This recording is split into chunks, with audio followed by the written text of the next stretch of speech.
What's up guys? Welcome again sa aking YouTube channel. Ngayon po ay isi-share ko po sa inyo ang mga naglipa ng scam sa Marina mismo processing na dapat alam nyo na scam at hindi nyo ito gagayahin o gagawin sa inyong mga transaksyon para hindi kayo mahirapan at saka hindi kayo pabalik-balik doon sa pag-file ng inyong transactions.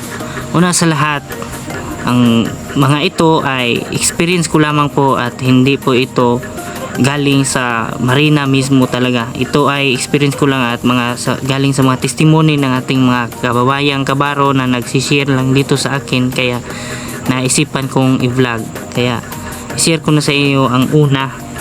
Kaya marami kasing nagsasabi na pag nag-file ka ng transaction in advance, para daw kapag meron na yung mga requirements mo ay dire-diretso na yung transaction. Kagaya ng nag-file ka na ng COC kahit hindi ka pa nakapagpasa ng theoretical at practical assessment, napakalaking kamalian po yon. Kasi kapag yung COC schedule nyo po ay darating na, tapos yung theoretical at practical assessment mo ay hindi mo pa naipasa, yung processing kasi niyan isi-skip ng Marina at wala silang gagawin doon. Kaya parang maging mawala lang yung transaction mo, pero walang naka-point doon sa Marina mismo kung anong nangyari.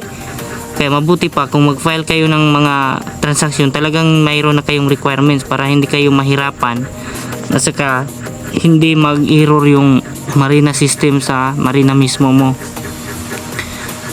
At yun lang po guys, sa lahat ng mga transaksyon gaya ng IDs, COP, COC, dapat kung mag-file kayo ay meron na kayong requirements niyan. Wag kayong gagaya sa iba na nagsasabi na mag-file kayo habang maaga pa or may slot pa pero kulang pa yung requirements, kasi maling-mali po talaga, scam po talaga yon. Nagsasabi sila na pwede yon kahit kulang ka pa sa requirements. Kasi nangyari yan sa kaibigan ko, nag-file siya ng Marina ID dahil nakapasa na siya sa assessment, pero ang katotohanan na hindi pa pala siya pasado sa assessment. Tapos yung schedule ng Marina ID niya ay yung araw na, kaya hindi siya pumunta doon kasi kulang pa siya sa requirements. Pero yung Marina walang nilagay doon sa transaction na. Hintay siya na makancel pero hindi pala na-cancel, kaya pumunta muna siya sa Marina para ipa-cancel at saka mag-file ulit.